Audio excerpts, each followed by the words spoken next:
Assalamualaikum warahmatullahi wabarakatuh. Kembali lagi ke cerita yang ke-7 ya.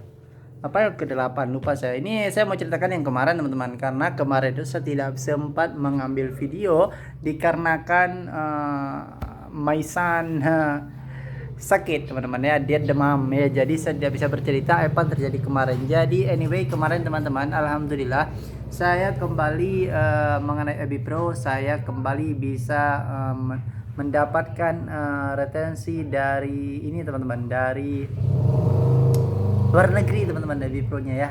Nah, ini saya juga belum mengerti kenapa bisa jadi FB Pro saya itu jangkauannya sampai ke Meksiko ya, sampai ke USA. Dan dibilang di situ ada, kalau untuk meningkatkan jangkauan lebih tinggi itu disuruh hidupkan transkrip teman-teman ya. Jadi kalau misalnya orang dari luar negeri itu menonton video kita, maka yang kita sampaikan itu akan terekam dan tertranslate dalam bahasa mereka. Misalnya yang mendengarnya itu orang Amerika, maka yang translate di bawah itu jadi punya tulisan Inggris teman-teman ya. Kalau yang nontonnya orang Arab, maka jadi tulisan Arab mungkin. Begitu teman-teman kira-kira ya. Jadi dan yang paling bagusnya dibilang kalau video kita itu adalah video yang jangkauannya itu bukan pengikut kita, itu semakin bagus teman-teman. Jadi video kemarin itu kira-kira 80% itu bukan pengikut, namun penontonnya tidak banyak teman-teman, cuma 120 sekian, tetapi dapat jangkauan bukan pengikut, dan itu sudah mulai bagus teman-teman ya.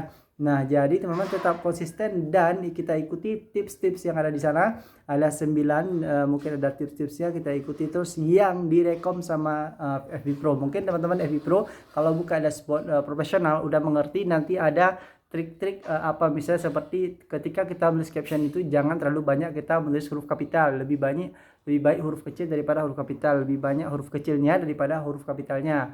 Kemudian misalnya kita meletakkan bagaimana perasaan kita ketika menuliskan, itu mempengaruhi semua teman-teman, mempengaruhi view kita teman-teman ya. Jadi terus kita belajar. Dan tentang bagaimana kapan FYP itu saya kira itulah hal yang sulit, karena itu di luar jangkauan kita, karena kita tahu bahwa ketika kita content creator ini ada hal yang menjadi kontrol kita, ada hal yang di luar kontrol kita. Anyway, mana yang menjadi hal kontrol kita? Hal kontrol kita adalah upload setiap hari, bikin konten yang berkualitas, yang ada manfaatnya untuk orang lain. Itu adalah kontrol kita teman-teman. Tetapi kalau misalnya berapa view, berapa like, berapa share, kemudian FYP-nya kapan, monet dapat MK-nya kapan, itu di luar jangkauan kita ya teman-teman, karena kita harus bisa membedakan antara in control dan out control ketika jadi content creator. Disebabkan oleh jangan sampai kita menghabiskan energi kita itu pada hal-hal yang out control, di luar kontrol kita. Seperti misalnya view itu di luar kontrol kita teman-teman. Kadang-kadang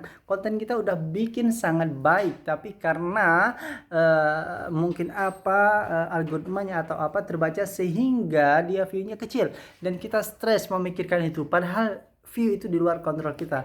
Nah, jadi ketika itu terjadi, kalau kita sudah paham ada out control, ada in control, maka kita tidak stres lagi ketika menjalani proses pengembangan akun kita teman-teman di semua media sosial ya, di semua. Seperti di Shutterstock misalnya. Shutterstock adalah tujuan yang in controlnya adalah kita ambil foto yang sesuai dengan kemauan Shutterstocknya. Kita ambil foto yang berkualitas ya, kemudian yang ada ceritanya, mungkin kalau yang background bisa kira-kira dipakai itu background teman-teman, kemudian cahayanya bagus, kemudian juga ketika upload kita mengontrol judulnya, mengontrol keywordnya, mengontrol kategorinya, itu yang bisa kita kontrol. Anyway, kapan itu diterima sama Shutterstock atau itu terjual kapan, itu adalah di luar kontrol teman-teman ya.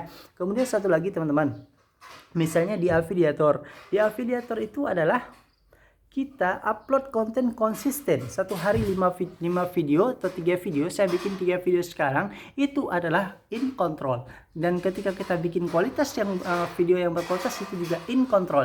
Namun ketika upload 5 per hari, bikin kualitas yang video yang berkualitas, bikin hook yang bagus, itu in control. Semua bisa kita kontrol tuh insyaallah ya. Itu konsisten, itu kedisiplinan yang kita terapkan. Namun ketika nanti terjadi penjualan, terjadi like ataupun terjadi view, FYP itu semuanya out control, tidak bisa kita kontrol. Karena kalau misalnya FYP itu bisa dikontrol, maka orang-orang akan semuanya FYP bikin videonya teman-teman ya. Nah, jadi itu tidak bisa kita kontrol. Nah, atau misalnya Oh tapi bang, pasang iklan itu adalah upaya untuk FYP. Ada juga orang sudah pasang iklan tapi cuma sebatas view di iklan itu. Misalnya dalam iklan itu mereka menjanjikan kita bayar 35.000, kemudian di view-nya 2.000 atau 10.000 misalnya view-nya. Ya udah sampai 10.000, dia tidak jatah FYP. Begitu teman-teman ya. Nah, jadi yang perlu kita pisahkan adalah antara out control dan in control ketika menjadi content creator, supaya kita itu tidak pening, tidak pusing, tidak puyeng sendiri teman-teman ya. Nah, jadi teruslah kita bekerja, teruslah kita memperbaharui baik mental kita maupun video-video kita. Yang penting konsisten. Yang kemarin saya dengar Ronaldo dalam satu videonya dia menyampaikan bahwa konsisten itu tidak enak, konsisten itu sulit, namun itu bisa diusahakan. Kira-kira begitu intinya teman-teman ya. Intinya adalah konsisten itu bukanlah hal yang menyenangkan selalu, tidak. Ya seperti misalnya kita lari pagi, setiap pagi kita jogging. Apakah setiap orang yang setiap hari jogging itu dia merasakan kebahagiaan? Belum tentu teman-teman. Tapi kadang-kadang orang pegangnya di komitmen, di kedisiplinan, sehingga dia tetap jogging walaupun kadang tidak senang jogging gitu teman-teman ya. Gitu juga kita, apakah kadang lagi mood bikin konten, lagi tak mood bikin konten, kita harus tetap bikin konten teman-teman. Nah masalahnya adalah bagaimana kita harus terus bikin konten karena konsistensi itu tidak selalu harus ketika mood kita bagus itu teman-teman ya. Jadi itu harus kita kontrol ya, itu bagaimana kita harus konsisten setiap hari upload video. Itu yang saya pelajari kemarin teman-teman ya. Jadi sehingga seperti ini teman-teman, saya video ini tidak bisa lagi saya ambil semalam karena kemarin itu saya bekerja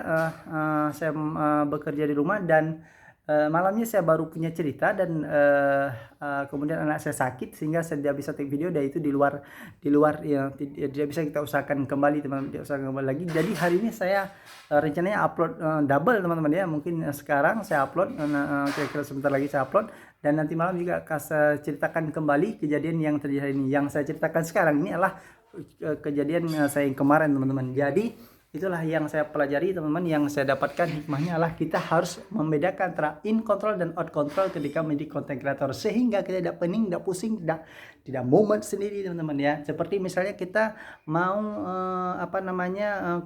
konsisten, video kita itu mau upload, itu kita tulis, kita bikin centang, itu semuanya in control, bisa kita kontrol. Tetapi kalau misalnya tiba-tiba kita sakit, nah itu dua kontrol. Bagaimana caranya?